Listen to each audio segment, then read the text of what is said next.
Assalamualaikum warahmatullahi wabarakatuh. Perkenalkan, nama saya Maria Manopo, tampuk F551-19042. Saya dari kelas B di mata kuliah API atau Application Programming Interface. Nah, pada video kali ini saya akan membahas tentang API Gateway Microservice. Tak perlu berlama-lama lagi, langsung saja kita masuk ke pembahasannya. Nah, yang akan kita bahas pertama kali di sini ada microservice architecture. Microservice adalah sebuah pendekatan untuk mengembangkan aplikasi dengan rangkaian service-service yang kecil, yang mana setiap service berjalan pada prosesnya sendiri-sendiri. Setiap service dapat berkomunikasi dengan mekanisme yang ringan. Tiap-tiap service yang dibuat harus mengenkapsulasi data dengan logika bisnis yang beroperasi pada data itu sendiri dan hanya dapat diakses melalui publish service interface. Tidak ada database yang dapat diakses secara langsung dari luar service dan tidak ada data yang di-sharing antara setiap service. Dengan begitu, setiap service yang dibangun harus memiliki landasan domainnya sendiri-sendiri, dan proses sharing data domain yang satu dengan yang lainnya hanya dapat dilakukan melalui publish service interface. Microservice memperkuat struktur modular yang sangat penting bagi tim yang sangat besar.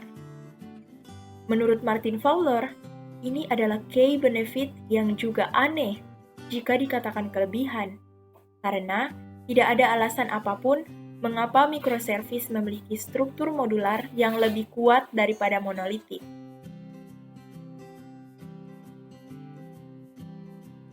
Dalam arsitektur monolitik, pada umumnya, sangatlah mudah bagi developer untuk melewati batas. Umumnya digunakan untuk mencari jalan pintas dalam mengimplementasikan fitur dengan lebih cepat. Akan tetapi, berakhir pada merusak struktur modular yang berimplikasi pada penurunan produktivitas tim. Service yang sederhana lebih mudah dideploy dan digunakan, karena mereka berdiri sendiri, sehingga kecil kemungkinan kegagalan sistem terjadi saat salah satu service mengalami kesalahan.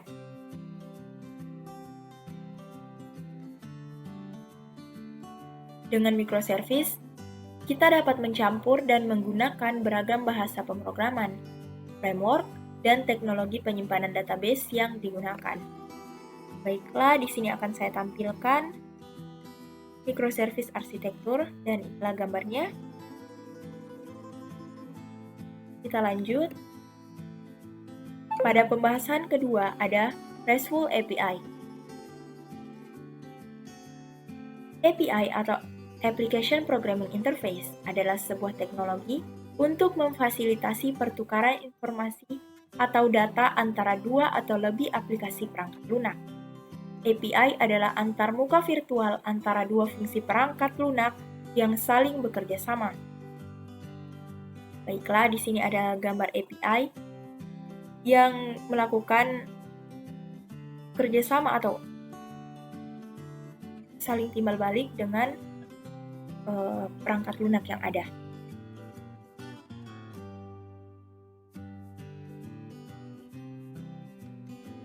REST atau Representation State Transfer adalah satu implementasi dari web service, yaitu sebuah standar yang digunakan untuk pertukaran data antar aplikasi atau sistem. REST adalah suatu arsitektur metode komunikasi yang menggunakan protokol HTTP untuk pertukaran data, di mana tujuannya adalah untuk menjadikan sistem yang memiliki performa yang baik, cepat dan mudah untuk dikembangkan, terutama dalam pertukaran dan komunikasi data. RESTful API merupakan implementasi dari API. RESTful juga disebut sebagai protokol untuk melakukan REST. RESTful API memiliki 4 komponen penting di dalamnya. Di antaranya adalah 1. Ada URL design, di mana RESTful API diakses menggunakan protokol HTTP. Penamaan dan struktur URL yang konsisten akan menghasilkan API yang baik dan mudah untuk dimengerti developer. Yang kedua ada HTTP verbs, di mana setiap request yang dilakukan terdapat metode yang dipakai agar server mengerti apa yang sedang di-request klien. Di antaranya adalah get, post, put, dan delete. Tiga ada format response, di mana setiap request yang dilakukan klien akan menerima data respon dari server. Respon tersebut biasanya berupa data XML atau JSON. Keempat ada HTTP response code, di mana ia adalah kode standarisasi dalam menginformasikan hasil request kepada klien. Nah, cara kerja RESTful API adalah REST client akan mengakses data atau research ke REST server di mana masing-masing research atau data tersebut dibedakan oleh sebuah global ID atau URIS atau Universal Research Identifier. Data yang diberikan oleh REST server tersebut dapat berupa format teks, JSON, atau XML.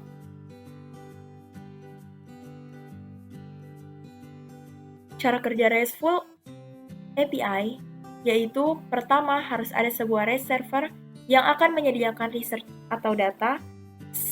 Sebuah REST client akan membuat HTTP request ke server melalui sebuah global ID atau URI, dan server akan merespon dengan mengirimkan balik sebuah HTTP response sesuai yang diminta klien.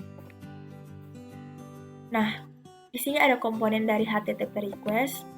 Yang pertama ada HTTP method. Yang kedua ada URI, di mana URI ini berfungsi untuk mengetahui lokasi data di server. Yang ketiga ada HTTP version, dan keempat ada request header, serta kelima ada request body. Request header berisi metadata seperti authorization, tipe klien, dan lainnya, sedangkan request body yaitu data yang diberikan klien ke server seperti URI parent. Nah, komponen dari HTTP response sendiri yaitu ada response code, di mana status server terdapat request yang diminta seperti 200, 404, dan lainnya. Ada HTTP version. Ketiga ada response header. Response header ini berisi metadata seperti content type, cage, state, dan lainnya. Keempat ada response body. Data research yang diberikan oleh server baik berupa teks, JSON, ataupun XML. Nah, kita masuk ke pembahasan ketiga yaitu keunggulan arsitektur microservice. Microservice memiliki sejumlah keunggulan. Beberapa keunggulan dari arsitektur ini akan saya jabarkan di bawah. Kita lihat langsung. Yang pertama ada microservice, di mana microservice sendiri memberikan fleksibilitas bagi developer untuk menentukan tools yang akan digunakan untuk mengimplementasikan sebuah service tanpa harus memaksakan tools tersebut untuk digunakan pada service-service lainnya. Hal ini sangat memungkinkan karena antara satu service dengan service lainnya tidak tightly coupled atau digabungkan dengan erat. Komunikasi antara satu service di microservice dengan service lainnya umumnya dilakukan via message atau web service. Keduanya bisa diimplementasikan dengan menggunakan teknologi yang berbeda.